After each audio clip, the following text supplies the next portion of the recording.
Behind the pillar, but I'm not very big, so I don't show up from long distances. I would like to thank Phillip for creating these works and for thinking of our museum as an appropriate home for them.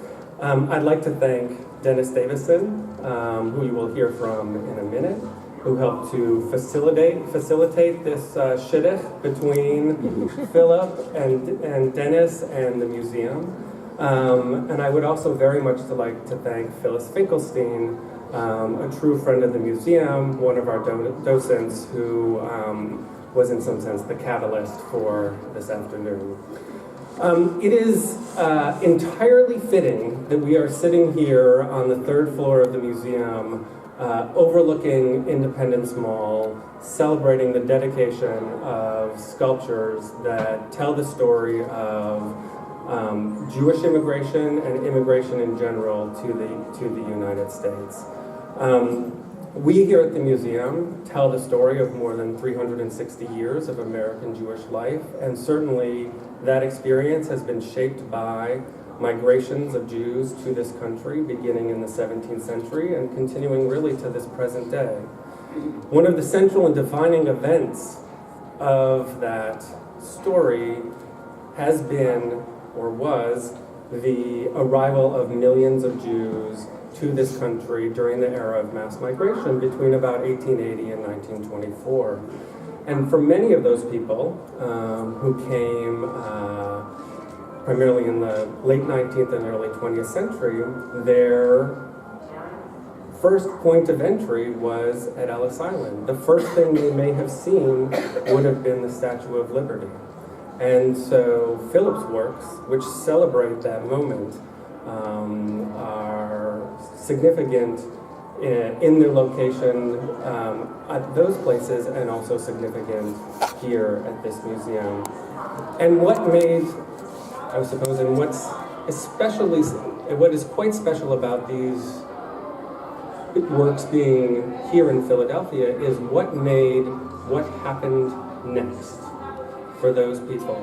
The life that they were able to choose, their ability to live freely as Jews, to make choices about how they would be Jewish, about what professions they might have, about how to raise their families, are made possible by the documents that were signed just feet away from us in Independence Hall. And so this really is an important and significant donation to the museum's collection, and it is meaningful and will help us tell our story and the story of American Jewish history. So I would like to now introduce Dennis Davison. Dennis is going to say a few words about this donation, about the works, and about Phillip, and then we will hear from Phillip himself. So thank you very much. Thank you for being here, and enjoy the celebration.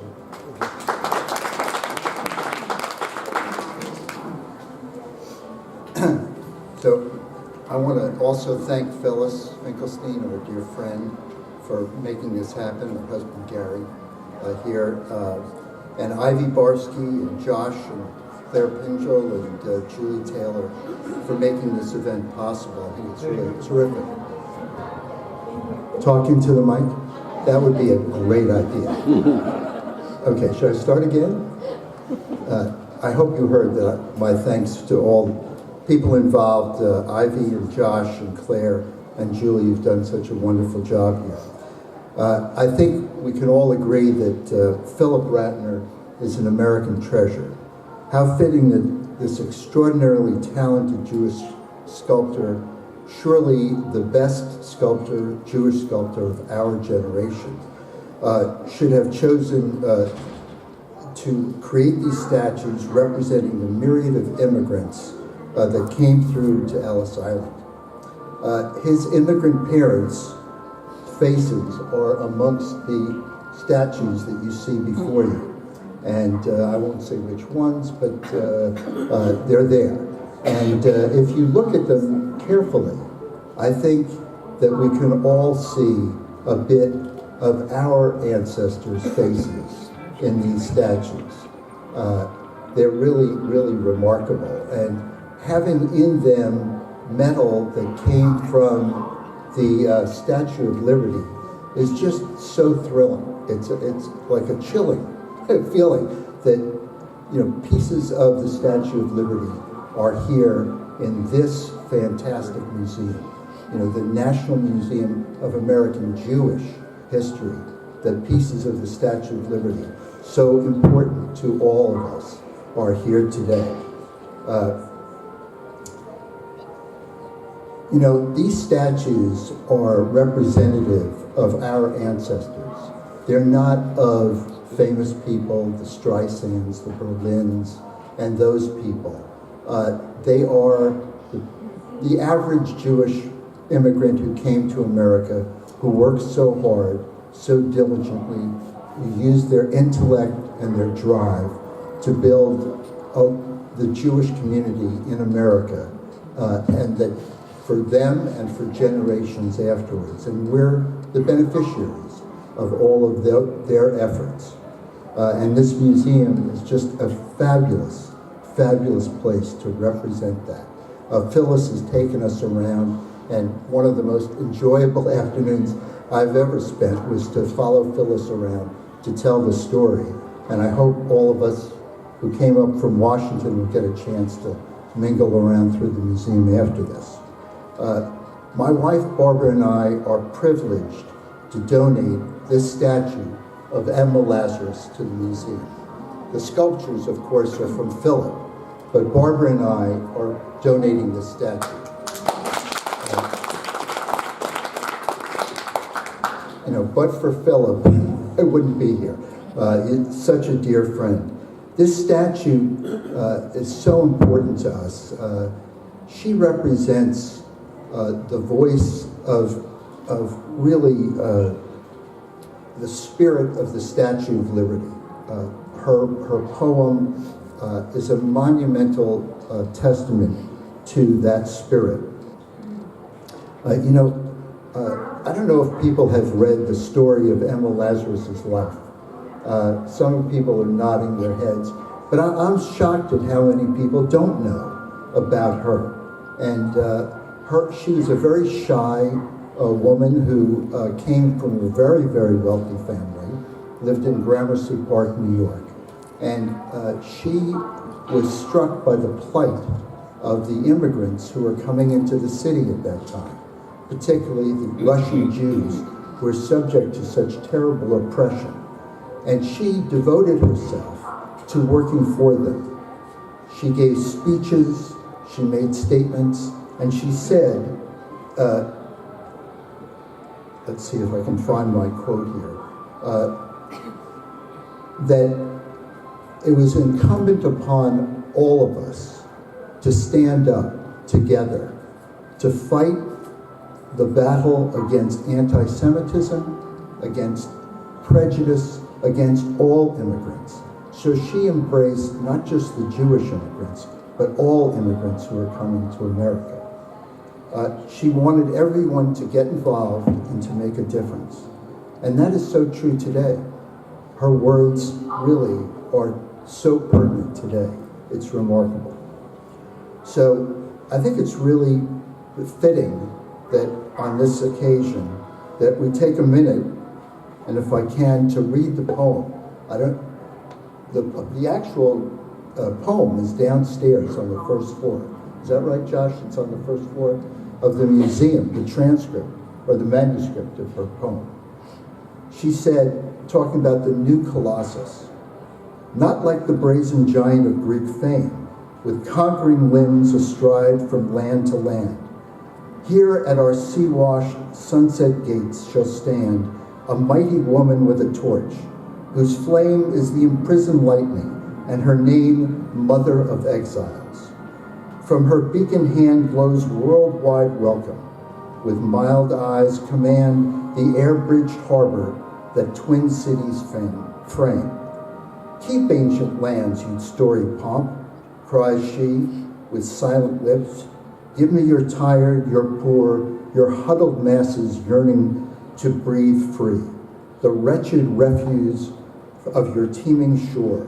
Send these, the homeless, tempest-tossed to me. I lift my lamp beside the golden door. And I hope that all young Jewish girls come to this museum, and really all young kids, and get inspired by seeing this statue and reading her words. I know my granddaughter, her name is Emma, will come here and certainly get the emotion. And with that, I'd like to introduce my dear friend and our cherished sculptor, Phillip Ratner.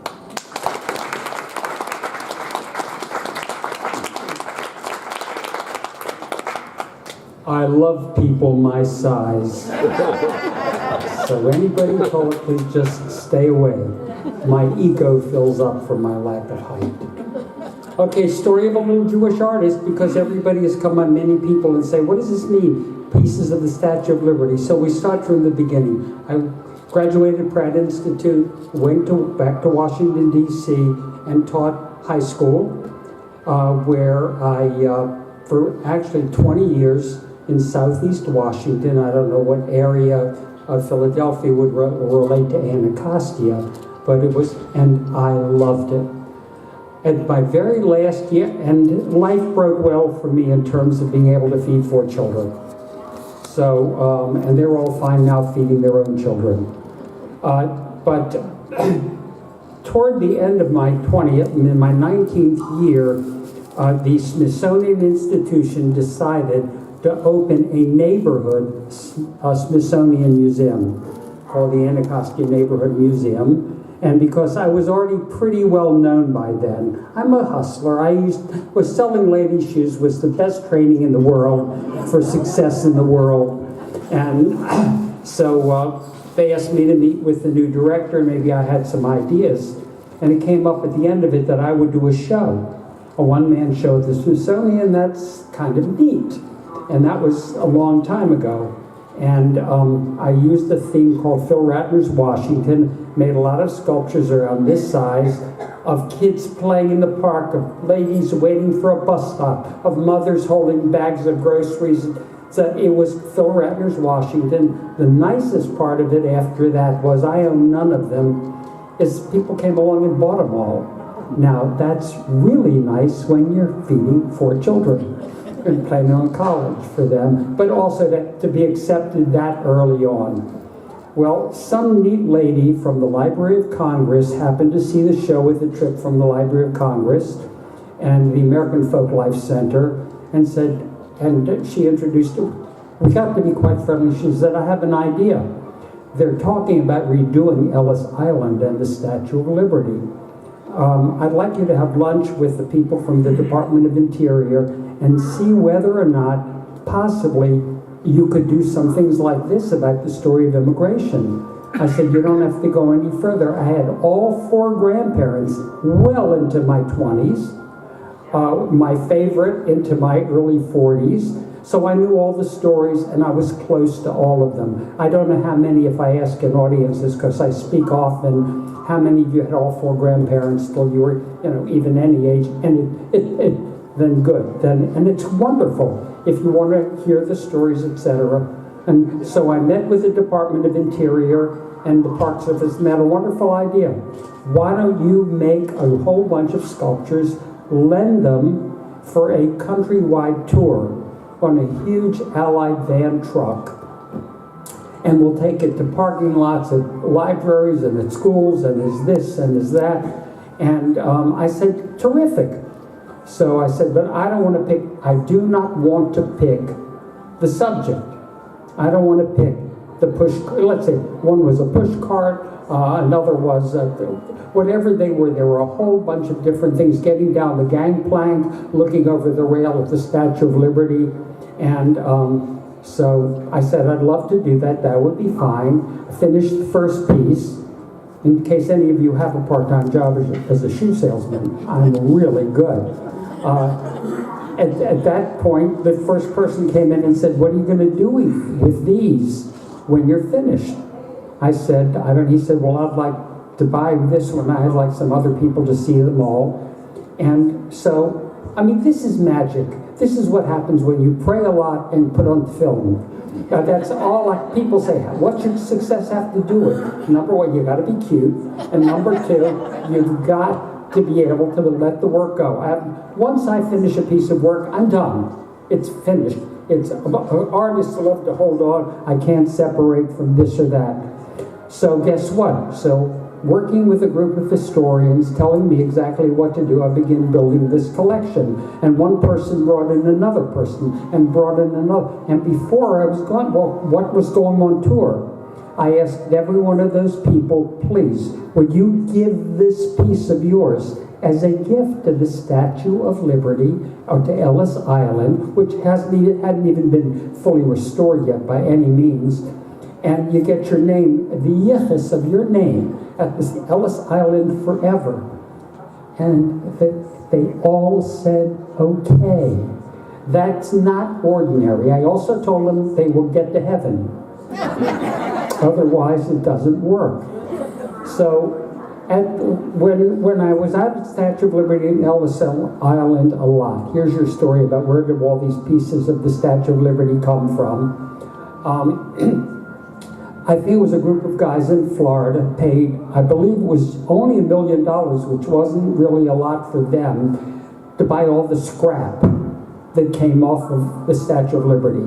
All the metal was removed from the interior. They built an entire new structure inside to hold the framework. And they said, we have an idea. We want to make knick-knack, we want to make keychains, we want to make this and that. Call Phil Ratner, the sculptor that's working on this project. Maybe we can make some little Philip Ratners as a fundraiser, not make it as a fundraiser for Ellis Island. And I made the little ones, and they worked very, very well. At the same time, somebody else, the director of the Statue of Liberty, superintendent was what he's called, he said, you're really good at moving these stuff and finding patrons for all of these. You got all of these, there's over 40 pieces on the 3rd floor. Plus, there are 8 pieces, the larger versions of these outside. So, how about thinking about making sculptures of the immigrants? They're not over life-size, they're about 4 feet tall, and they're these pieces exactly. And maybe you could find patrons. Well, by that time, I was a big shot. Would you like your name at Ellis Island forever? They're going to build these. All 8 were done in a week. Ellen was with me when I was at the height of this, the beautiful blonde sitting in the back. She would watch me go to somebody. I knew who they were, and I said, how would you like to do a piece? And all 8 were dedicated. They have plaques on them at the Statue of Liberty. Of course, every other artist in the country heard about this little character, and all of a sudden is working, and they started offering, so they had to stop that, because you would end up with everybody and with no control. I had total control. They told me what to sculpt and how to sculpt it, but now not how to make the faces or in what style I was going to do it. So be my style, but under their direction. So the superintendent brings in some other muscle from the Department of Interior, and his thing was, hey, you're really good at this. There were 5 important people involved with the Statue of Liberty. You have a sculptor, you have an engineer, which was Eiffel, who did the Eiffel Tower. You had Joseph Pulitzer, who raised the money to build the base by having pennies from kids all in America, and he was reading a newspaper. And if you ever go out there to see it, Eiffel is holding a model of the Eiffel Tower. Labouillet was the man who had the idea. I went to his friend, the sculptor, to create he's actually on his his pedestal there at the Statue of Liberty with an actual model, when you see it, of the Statue of Liberty made by the sculptor. The French government allowed me to take it, make a mold of it, because I did not want to make a sculpture of a sculptor making a Philip Ratner Statue of Liberty. So it's a real Bartholdi. Then the final was, I suggest, who thought of the idea? A journalist, Robert. And the journalist name was Labouille, and he dreamed up the idea and went to his friend who was a sculptor named Bartholdi, and so came the idea. Then I said, little Phillip Ratner, you know what, there's a lady that wrote a poem that every kid, I know in New York, and by the way, it's pretty much just New York. I have hundreds of people visit our museum and other places. Very few can do the poem that was just read. And so by bringing it back to life here. So Emma Lazarus, but she doesn't look exactly like this Emma. I mean, it's Emma Lazarus, it's a lady. But the things that I learned messing around with this guy over here, he said, do you know she was very well-to-do? She came from a classy family. So Ellen said, honey, the way you have her dressed in a straight dress, she would have had a bustle. That's the way a young woman from a well-to-do family, yes, there's a bustle in the back. And Ellen helped me make the bustle and all of that, because that wasn't my expertise. And so when it came to doing another Emma Lazarus, we found out it was needed here, and I found somebody and a couple to donate it. So here she be, and what I've done here is have a little different pose. She is holding her poem, and the first word at the top was sonnet. And so if you look closely, you can see barely engraved, and I wasn't going to write the whole thing, sonnet. So now you know when we cast these pieces here, and you will not find these in gift shops anyway, so hold on to them. They actually mixed the metal of the Statue of Liberty, which was copper, then ground into a powder, mixed with a resin, which is a permanent plastic, like forever, will outlast bronze. And that's what we mean, or what I meant when I said these actually are made from metal, include metal from the Statue of Liberty. Then Iacocca did his job. We got the Statue of Liberty restored. All of my pieces are there. And so when it came to Dennis asking me, do I have anything lying around that I might want to donate here? I said, I think I can do better than that. It was appropriate. They belong here. And I'm thrilled they're there. Now, I don't usually do this, but since it's casual, now that you all know what the Medal of the Statue of Liberty means, if anybody has a question, I'm happy to field it. And if I've covered yes, Skip. Because of the process, would it not turn green? No. Only bronze will turn green. These are not bronze. These are a space-age plastic that's a liquid.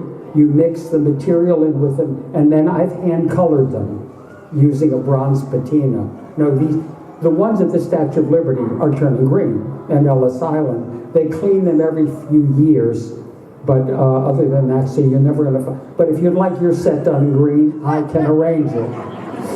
Yes? Because I'm interested in the history, I wonder if you could share with us where your family came from. Very briefly, yeah, I can do that real quick. All four grandparents came from Russia. All settled in Washington, D.C., where my father was born, and all of my uncles and aunts were born, where I was born, where my kids were born, because now there's a Ratner Museum with actually the full-size models in there, along with a lot of other things. So that's our, there is one delightful story. If you notice, the couple,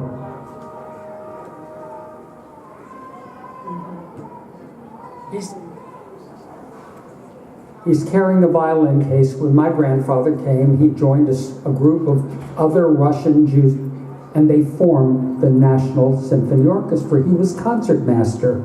Now, see how many of you get this. When we were installing them in the lobby where they were originally of the Statue of Liberty for a couple of years while they were redoing it, a friend of Lee Iacocca's came over to me and said, I think your work is great, but that's not funny. And I said, I don't understand what you mean. He said, well, I'm an Italian, and I don't think that's funny. what came in the violin case. Thank you. I begged him, I sent him some clippings of my grandfather. I said it wasn't enough, but that's what he brought. He brought his violin and he brought my grandmother. And so blessings to that guy. But he was really thought that I would pull that off, but guess what? Somebody else might have. What else? Come on. Anyway, if your grandchildren, yes. Actually, maybe my question is for Josh. Where are these going to? What's their home going to be? Where are they going to be in the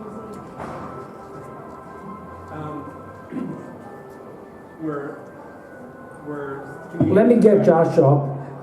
I don't know where they're going to go. I'm very happy with where they are now. I told Josh wherever he puts them, as long as you can see all of them, one where I will be thrilled. Because there isn't a place yet, right, Josh, an exact place. If they're here in 20 years, I couldn't be happier. Yes, sir. I must tell you that I wasn't sure what I was going to see today when I came here. I came because of Phyllis. But I saw my father's face on one of those statues. Okay. And he came in 1922. Okay. The last wave of Russia. That would have been the last wave. wave. Pogrom. He was in that mass group. And I've read a lot about those times. And he really captured me.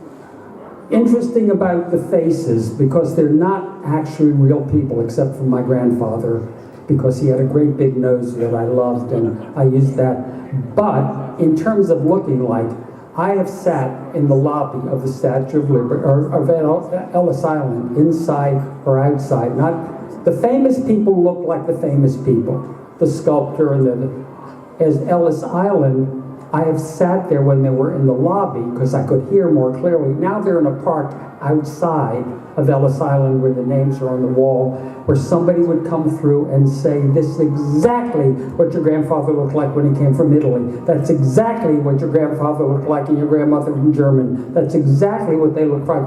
So my style lent itself not to do portraits, but to have something that someone's going to find somebody in there that they're able to put together. As far as full family, a lot of people did not come with full families, but if you take these up, there we already have a mother and child and two children, then there's a pregnant lady, and then there's a couple and he's got a violin. That could be a family. So you can juxtapose anyone the way you want to create your own family. I'll tell you something else. If you were to add an odor to these statues, the odor would be camphor. Camphor? Yes. And Because the immigrants took all their clothing out of their storage and put it all on. oh, okay. They came off the ships. That was that fragrance. No, by the time I was born, my grandparents had aired out. That was mothballs. Okay. Mothballs. God, now I know camphor. Come on, this is fun. In any case, I don't want, yes. I just want to tell everybody that what you were telling me before about the video of how you do these sculptures. Oh, yeah. I mean, it's a beautiful. Okay, if you want to watch me actually create the pieces, a professional company made a documentary of me, and you go to Phillip Ratner, or Ratner Museum, where it says Statue of Liberty, or where it says Ellis Island.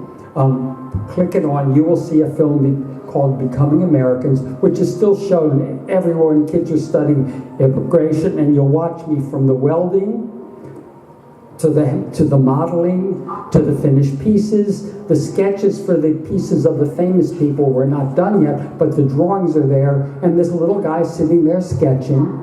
And the only thing with all of this telling you is the number of people, wherever I may go to speak or wherever we'll visit the museum, will say, oh, I've heard so much about Phillip. When did he die? And I said, what is that? Well, he's famous. I guess he must be dead.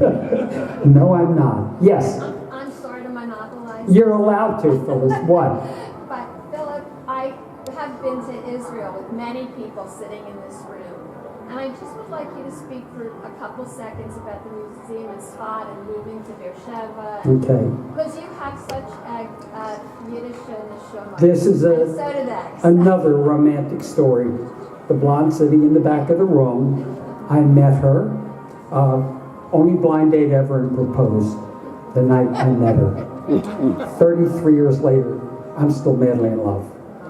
And, but I said, I want you to come with me. By the way, in the movie version, she's going to throw herself into my arms, depending on who plays what role. But the story gets better. I said, I'm leaving for Israel in a couple of days. I've been given a building for free in the city of Sfat to create a museum of my favorite thing. I love the Bible, the stories of the Bible. Since I was a little kid, sent off to Cheder. And she said, okay. How could you say no to me? You know, that would be hard to do. And so we went to Israel, and I had put up a lot of my own money at that time, fortunately, and gotten a lot of people to join me in taking a very old building and restoring it. And then this is the most fun, and I don't think anybody ever did. It was not a collection of Phillip Ratners that was done over years, because it's just another artist, but one who devoted his total issue to the Bible. And when you go in one place, you start with Adam and Eve, and you would walk through it. Don't go to Sfat looking for that museum. The character, after what we were there more than 20 years, and the character of Sfat changed. We knew we had to put it someplace else. We gifted the entire museum to this. We went to Tel Aviv, we went to Jerusalem, fell in love with, of all places, Beersheba, which is a gorgeous, fabulous new city. They had an empty floor of a building, and they said, we'd love to have the collection. And I said, fine, and you take care of it.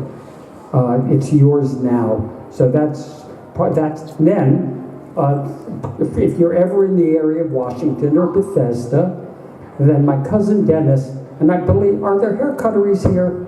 Yes. Well, raise your hand if you've ever been to one. You're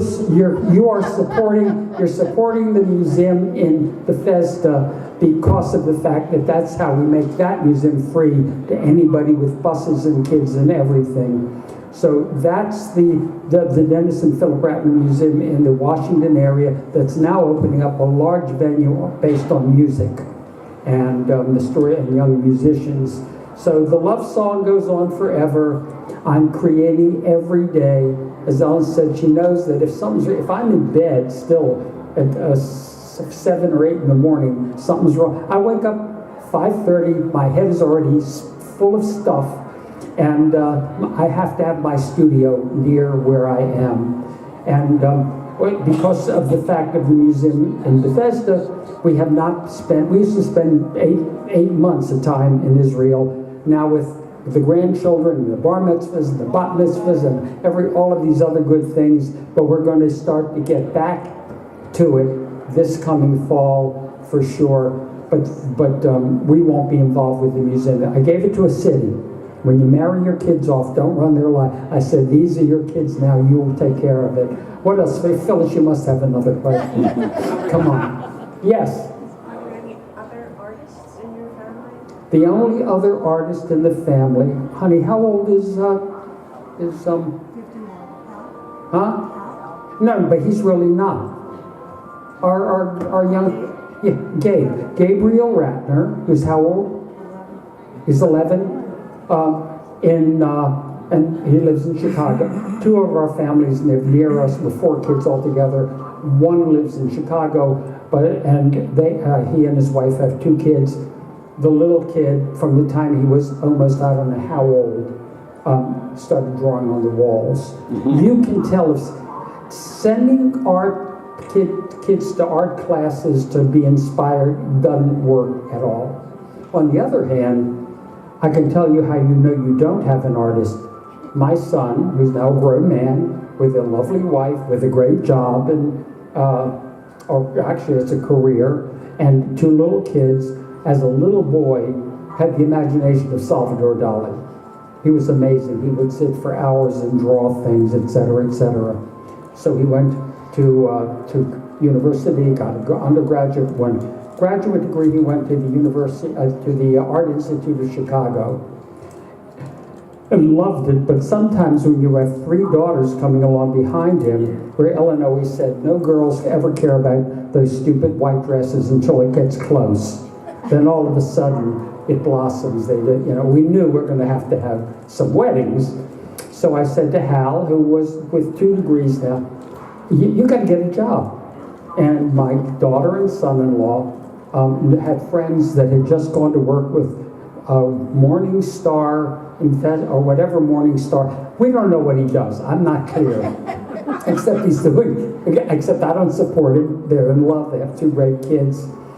And Hal went on a part-time job and then a full-time job answering the phone, telling people about whatever Morning Star does. He fell in love with the world of finance. He's now in charge of Europe for Morning Star. He was not an artist. You can't make them stop. I had a gift. I had a talent. It made me a lot of dates and a lot of friends and a lot of yes, but it was not something I could never put aside. Hal was not. It would be like telling a young boy, stop that ballet dancing. You look like a sissy. If you can stop him, he's not a ballet dancer. If you can stop him, if you can't stop him, you got a ballet dancer. If you can't do the same thing with an artist, I didn't tell him not to do it. He just decided, and he has never picked up a pencil again. And the talent is still there. So that's how to. You want to know any more about raising children? You want to know more about we give dance lessons? No. Am I done? I love doing this. Yes. Oh, I'm sorry. Yes, I was the art teacher. By the way, when you hear, anybody hear teacher? When I hear teachers tell me, oh, this is horrible. I got 45 kids in a class, 35 kids. I had over 40 kids in a class, 4 classes a day, plus a homeroom, but I really loved it. What did I teach? I devised methods which are available now and working with somebody in making these available to the world. What do you teach kids about art? Your creativity without having able to draw people. We gaze everything on Professor Coleman. Can you draw a person? You can't, but you're an artist. You're talented. No, most people can't draw people. That has so little to do with creativity. I just spent one of the exciting things that we did, if you can still stand more stories, was going to the Rand company, and we're dealing with a bunch of very smart scholars who were scared to death to pick up a crayon and give them projects that have nothing to do with drawing but creativity. This has been wonderful. If you need any more information, we'll put it online or something. And these are exactly where they belong.